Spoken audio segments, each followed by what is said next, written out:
Good morning everyone, this is Siddharth Singh.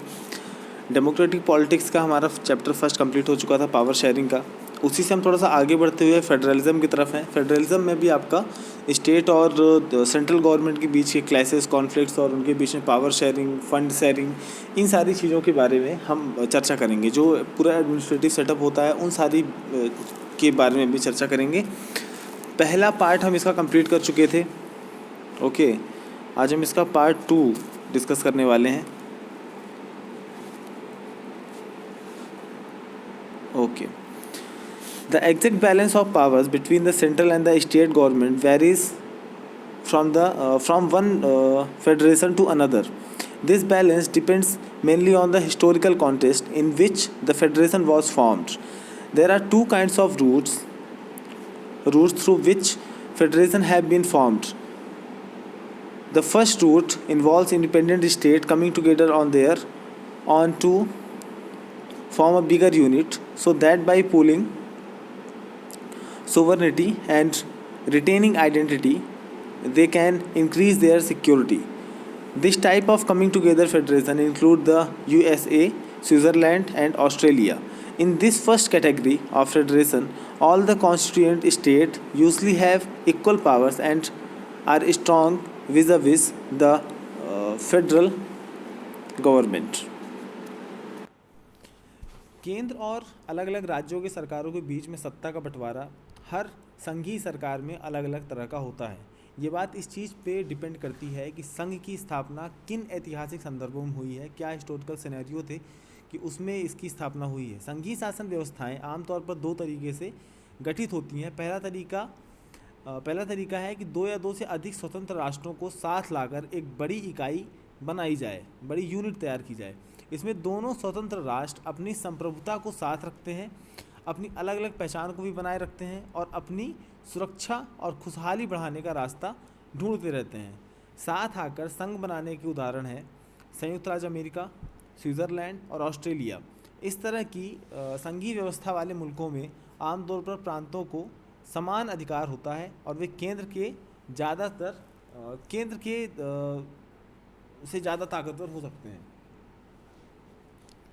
जिसमें America का जो इसमें उदाहरण दिया गया है, ये सबसे परफेक्ट एग्जांपल है आपको ये जानने के लिए कि जो ये फर्स्ट रूट है, जो पहला तरीका है कि किस तरह से अलग अलग स्टेट्स आपके आते हैं, अलग अलग कंट्रीज़ आपकी आती हैं एक साथ, अब वो आपस में मर्ज होके अपने अपने कल्चर और पावर्स को बनाए रखती हैं, अपनी खुशहाली को बनाए रखती हैं और अपनी सिक्योरिटी और टाइट करते हुए और बेहतर करते हुए साथ में रह के एक राष्ट्र का निर्माण कर लेती हैं, है ना। तो यूनाइटेड स्टेट ऑफ अमेरिका की एक बेहतर उदाहरण है। जब स्कूल्स आपकी स्टार्ट होंगी और अगर स्कूल स्टार्ट नहीं होती हैं ऑफलाइन, तो मैं किसी दिन एक अलग से वीडियो बनाऊंगा और उसमें आपका यूएसए का एक इतिहास आपको मैं पढ़ाने की कोशिश करूंगा मैं। Okay, the second root is where a large country decide to divide its power between the constituent state and the national government.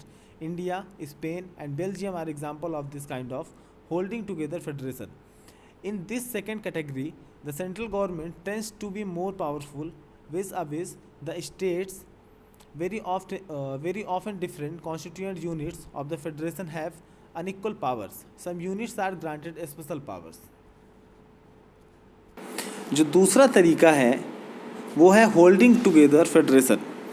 इसमें होता ये है कि एक बड़ा देश अपनी विविधताओं को बनाए रखने के लिए, अपनी कल्चर इवेंट्स को बनाए रखने के लिए, अपनी सोवर्निटी को बनाए रखने के लिए अलग अलग स्टेट्स का निर्माण करता है, अलग अलग राज्यों को बनाता है और फिर उन राज्यों में एक इक्वल पावर्स को डिवाइड कर देता है। जैसे अपना इंडिया, स्पेन और बेल्जियम में इसके बेहतर उदाहरण मिल सकते हैं, लेकिन अपन इंडिया का उदाहरण ज़्यादा बेहतर तरीके से समझेंगे क्योंकि हम इसके अंदर रहते भी हैं, हम इसकी व्यवस्थाओं को जी रहे होते हैं, हम इसकी व्यवस्थाओं को ज़्यादा बेहतर तरीके से जान सकते हैं। ठीक है, ये जो दूसरी वाली व्यवस्था है, इसमें राज्यों से ज़्यादा स्टेट से ज़्यादा जो पावर होती है वो सेंट्रल गवर्नमेंट के पास होती है। अक्सर इस व्यवस्था में अलग अलग राज्यों को इक्वल राइट्स दिए जाते हैं और कुछ अलग सिनेरियो में, कुछ खास व्यवस्थाओं में, कुछ विशेष परिस्थितियों में किसी स्टेट को कुछ ज़्यादा अधिकार या कुछ विशेष अधिकार दे दिए जाते हैं। विशेष अधिकार दे दिए जाते हैं का मतलब होता है जैसे आपका जम्मू कश्मीर है, जो कश्मीर आपका स्टेट था, पहले स्टेट था, अब वो यूटी में आ गया है, यूनियन टेरेटरी में आ गया है। अब उसको 2 यूनियन टेरेटरीज में डिवाइड कर दिया गया है, स्टेट का दर्जा उसका ख़त्म कर दिया गया है, क्योंकि उसकी कंडीशंस कुछ ऐसी थी। तो उस टाइम पे जब वो स्टेट का दर्जा पाया हुआ था, तो उसमें उसे विशेष अधिकार प्राप्त था। आपका आर्टिकल 370 लगा हुआ था, और आर्टिकल 370 में रोल आपका ये था कि आप वहाँ पे जाके बस नहीं सकते हैं, आप वहाँ पे जाके सिर्फ घूम सकते हैं, आप वहाँ की प्रॉपर्टी एक्वायर नहीं कर सकते हैं, आप प्रॉपर्टी उसकी परचेज़ नहीं कर सकते हैं, आप सिर्फ और सिर्फ वहाँ पे एज अ टूरिस्ट जाके रोम कर सकते हैं, और वहाँ पे आप सेटल डाउन नहीं हो सकते हैं। ओके, इस तरह से आपका जो नॉर्थ ईस्ट के स्टेट्स हैं, उनको भी कुछ विशेष अधिकार दिए गए हैं। अरुणाचल प्रदेश में आप जाके वहाँ से ज़मीन एक्वायरमेंट नहीं कर सकते हैं, ज़मीन परचेज़ नहीं कर सकते हैं। इसी तरह से मेघालय, त्रिपुरा, असम, इन सारी जगहों पे भी आप जाके ज़मीन वगैरह नहीं खरीद सकते हैं, क्योंकि इन्हें एक विशेष राज्य का दर्जा मिला हुआ है। इनकी कुछ खास परिस्थितियों की वजह से, उनकी कुछ भौगोलिक स्थिति की वजह से, उनके कुछ कल्चरल की वजह से आप वहाँ पे इंटरफेयर नहीं कर सकते हैं, गवर्नमेंट का ऐसा मानना है। ओके, इसके बारे में और जानेंगे हम। जो पावर शेयरिंग के बारे में दिया गया है कि इंडिया की पावर शेयरिंग किस तरह की है, उसके बारे में और जानेंगे हम। आपका 3 फेज़ की गवर्नमेंट होती है, ये मैंने आप लोगों को बता दिया था कि आपका सेंट्रल गवर्नमेंट होती है, स्टेट गवर्नमेंट होती है, और थर्ड आपका म्यूनसिपल पार्टीज़ होती हैं, जिसको हम पंचायती राज व्यवस्था भी कहते हैं। स्टेट गवर्नमेंट के पार्लियामेंट्री सिस्टम के बारे में हमने आपको बता दिया था कि 3 चीज़ों से मिलकर पार्लियामेंट्री सिस्टम आपका बनता है: प्रेसिडेंट, राज्यसभा और लोकसभा। राज्यसभा को हम अपर हाउस कहते हैं, लोकसभा को हम लोअर हाउस कहते हैं, जिसे हम हाउस ऑफ पीपल्स के नाम से भी जानते हैं। ठीक है, स्टेट गवर्नमेंट्स का भी अपना एक सीन होता है। 8 स्टेट्स ऐसे हैं, 8 स्टेट्स आपके ऐसे हैं जहाँ पे 2 फेज़ की लेजिस्लेचर है ना। लेजिस्लेचर आपकी विधानसभा कहलाती है। एक लेजिस्लेटिव असेंबली होती है जिसको हम विधानसभा कहते हैं, और जिसमें हम डायरेक्ट रिप्रेजेंटेटिव अपने हम भेज सकते हैं इलेक्ट करा के। और दूसरा आपका होता है लेजिस्लेटिव काउंसिल। ओके, विधानसभा और विधान परिषद। तो मध्य प्रदेश में सिर्फ विधानसभा है, विधान परिषद नहीं है। What makes India a federal country? Bharat में संघीय व्यवस्था, फेडरल को आप संघ समझ लिए कि संघीय आपका बहुत बार शब्द आपको इसमें सुनने को मिलेगा, तो कंफ्यूज मत होइएगा। संघीय मतलब federal. We have earlier seen how small countries like Belgium and Sri Lanka face so many problems of managing diversity. What about a vast country like India with so many languages, religions and regions? What are the power sharing arrangements in our country? हमने पहले देखा है कि Belgium और श्रीलंका जैसे छोटे देशों को अपने यहाँ की विविधता को संभालने में बहुत सारी समस्याएं आई, मुसीबत आई, दंगे झेलने पड़े, अलग अलग कॉन्फ्लिक्ट हुआ, बहुत सारी बातें आई। अब ये सोचने वाली बात है कि भारत जैसे एक विशाल देश में ये काम कितना मुश्किल हो सकता है, जहाँ बहुत सारी लैंग्वेजेस हैं, धर्म है, कास्ट है, रेस है, बहुत सारे क्षेत्र में लोग रहते हैं। यहाँ पे जातिवाद, क्षेत्रवाद, धर्मवाद, बहुत सारी चीज़ें होती हैं। हमारे देश में सत्ता की साझेदारी की क्या ज़रूरत है और उसे किस तरह से निभाया जाता है, इसके बारे में भी हम जानेंगे। Let us begin with the constitutional India had emerge as an independent nation after a painful and bloody partition. Soon after independence, several princely states became a part of the country. The Constitution declared India as a union of states. Although it did not use the word federation, the Indian Union is based on the principles of federations. शुरुआत करते हैं भारतीय संविधान से। एक बहुत जैसे ही भारत को आज़ादी मिली थी, आज़ादी बहुत सारी समस्याओं के बाद मिली थी, बहुत सारा रक्त रंजित और विभाजन के समय पे जब इंडिया का पार्टीशन हो रहा था, उस टाइम पे बहुत ज़्यादा खून खराबा हुआ था। आज़ादी के कुछ समय बाद ही बहुत सारे जब अंग्रेज़ गए थे यहाँ से, तो उन्होंने कंडीशंस कुछ ऐसी रखी थी कि ये देश पूरा का पूरा टूट ही जाए। उन्होंने पार्टीशन कर दिया। पार्टीशन के बाद जितनी भी रियासतें थीं, जितने भी प्रिंसली स्टेट्स थे, जो रियासत होती हैं उनको प्रिंसली स्टेट्स कहा जाता है, जितने भी प्रिंसली स्टेट्स थे उनको एक अपॉर्चुनिटी दे दी कि आपको इंडिया में रहना है, आप इंडिया में रहिए, पाकिस्तान में रहना है, पाकिस्तान चले जाइए, कोई दिक्कत नहीं। तो आपने सुना होगा जो हैदराबाद वाला है निज़ाम, वो पाकिस्तान जाना चाहता था। अब आप सोचिए कि पाकिस्तान और हैदराबाद की जो लोकेशन है, जो भौगोलिक स्थिति है, वो ज़मीन आसमान के बराबर है। एक उत्तर है तो एक पश्चिम है, इस तरह की स्थिति थी। और ये कहता था निज़ाम की बुढ़वा कहता था कि मैं जाऊँगा वहाँ पाकिस्तान जाऊंगा, वहाँ जाके सेटल होऊंगा मैं, पूरा पूरा हैदराबाद लेके जाता है, पूरी स्थिति बदल जाती है पूरे देश की। तो अंग्रेज़ कुछ ऐसा सिस्टम बना के गए थे। उसके बाद कई सारे ऑपरेशंस हुए, लोगों ने बहुत सारा सपोर्ट किया। कुछ ही प्रिंसली स्टेट्स थे जो पाकिस्तान जाना चाहते थे। बहुत सारे जो स्वतंत्र आपके इंडिपेंडेंट प्रिंसली स्टेट्स थे वो भारत में सेटल डाउन हो गए। भारत में उन्होंने अपनी रियासत को मर्ज कर दिया और उसके बाद भारतीय संविधान ने भारत को राज्यों का संघ घोषित किया। इसमें संघ शब्द नहीं आया, पर भारतीय संघ का गठन संघीय शासन व्यवस्था के अंतर्गत ही हुआ था। Let us go back to the 7 features of federalism mentioned above.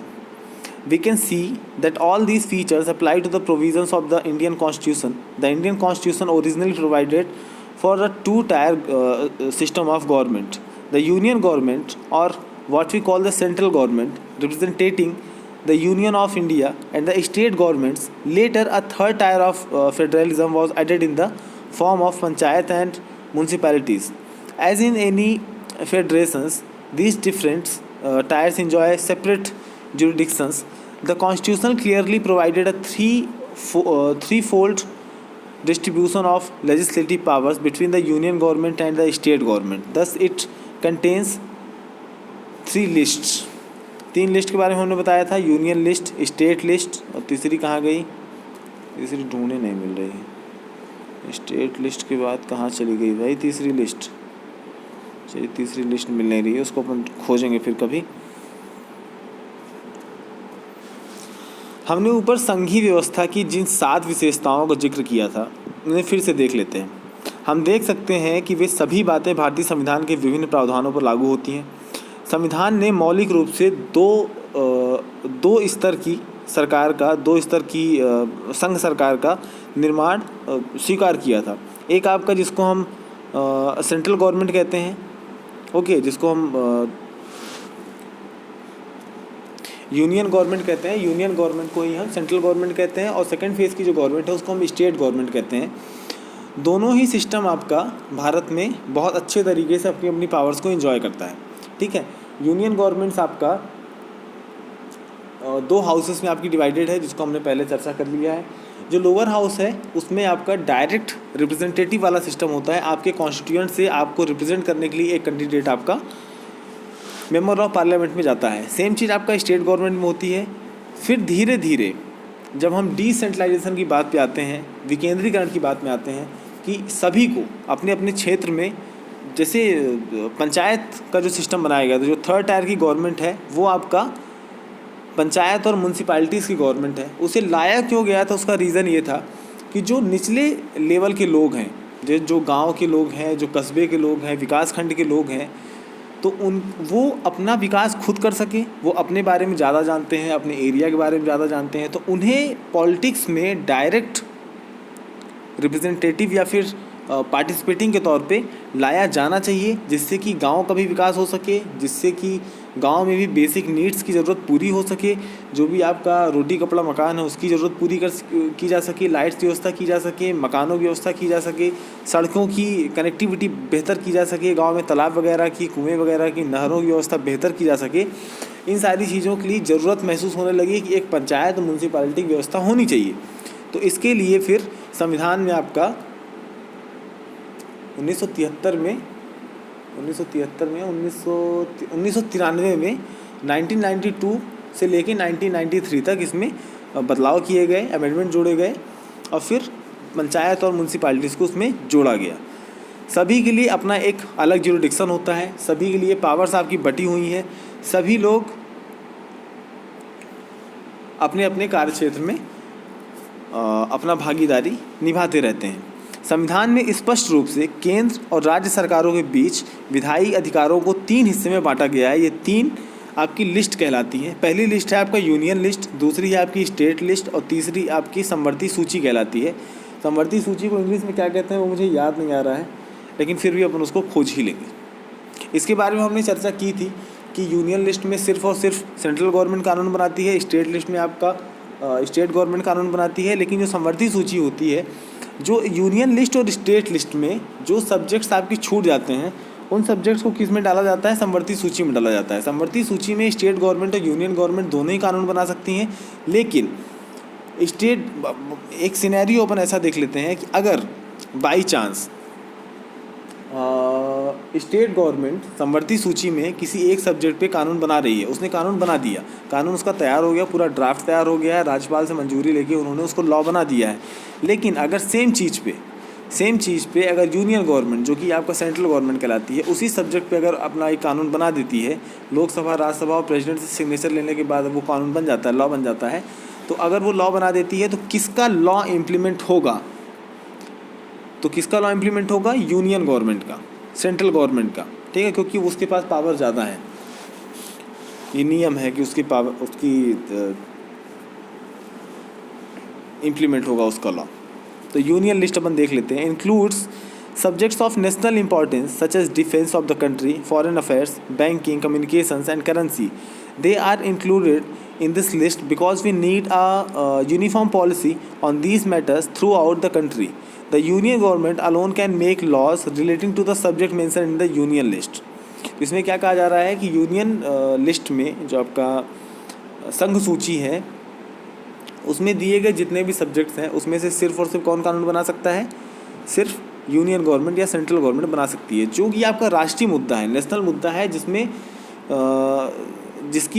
जिसमें सभी को भागीदार, सभी स्टेट्स को भागीदार नहीं बनाया जा सकता है। जो आपके नेशनल तौर पे मुद्दे हैं, जो नेशनल इंटरेस्ट के मुद्दे हैं, वो आपके यूनियन लिस्ट में शामिल रहते हैं। जैसे आपका डिफेंस हो गया, आपके फॉरेन अफेयर्स हो गए, बैंकिंग कम्युनिकेशंस हो गई, रेलवे हो गया, करेंसी हो गई, मिलिट्री हो गई, ये सारी चीज़ें आपका यूनियन लिस्ट में आती हैं। यूनियन लिस्ट में तकरीबन 50 से ज़्यादा सब्जेक्ट हैं। स्टेट लिस्ट में भी आपके 50 से लगभग ज़्यादा सब्जेक्ट हैं। समवर्ती सूची में भी सेम ऐसे ही सब्जेक्ट्स हैं, है ना।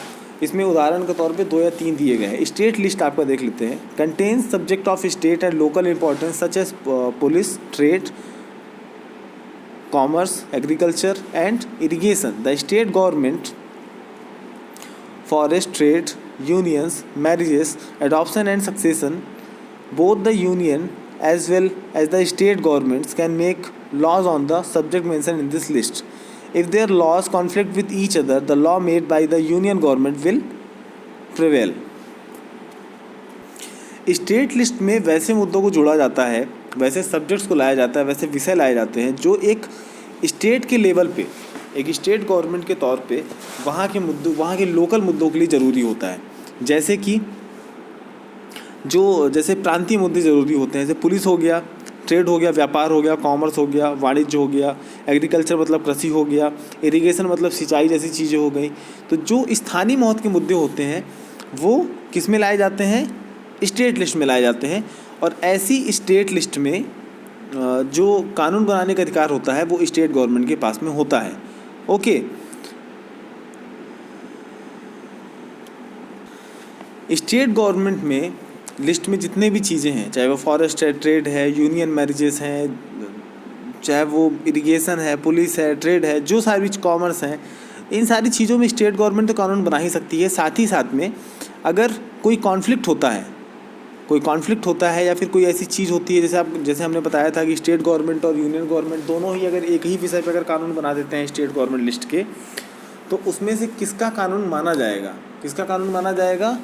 यूनियन गवर्नमेंट का कानून माना जाएगा। ठीक है, ये चीज़ आप लोग याद रखिएगा। What about subjects that do not fall in any of the 3 list? Okay, 2 minute. समवर्ती सूची का भी आप लोगों ने जान ही लिया है कि जो स्टेट और यूनियन दोनों ही सब्जेक्ट में से अगर नहीं होते हैं, जो संविधान बनने के बाद जिन सब्जेक्ट को जोड़ा गया है, जिसमें अमेंडमेंट लाया गया है, जिस तरह से आपका कंप्यूटर साइंस वगैरह है ना, कंप्यूटर सॉफ्टवेयर नहीं, वो तो तीसरे में आ जाता है, तो वो डाल दिया जाता है समवर्ती सूची में और उसमें दोनों ही लोग कानून बना सकते हैं। आगे बढ़ते हैं। What about subject that do not fall in any of the 3 list और subjects like computer software that came up after the constitution was made? According to our constitution the union government has the power to legislate on these reduced subjects. Okay, तीनों लिस्टों के बाद में जो other subjects आपके बनाए गए, जैसे मान के चलिए संविधान बनने तक जो सब्जेक्ट्स थे वो तीनों में जोड़ दिए गए, स्टेट में, सेंट्रल में, समवर्ती सूची में। उसके बाद जो चीज़ें बच जाती हैं, संविधान जैसे बन चुका है, उसके बाद नई नई जो चीज़ें हैं जैसे कंप्यूटर सॉफ्टवेयर है, तो इसके ऊपर किसका अधिकार होगा? इस पे कानून कौन बनाएगा? तो इस जो ऐसी चीज़ें होती हैं उस पर कानून बनाने का अधिकार सेंट्रल गवर्नमेंट के पास में होता है। ओके।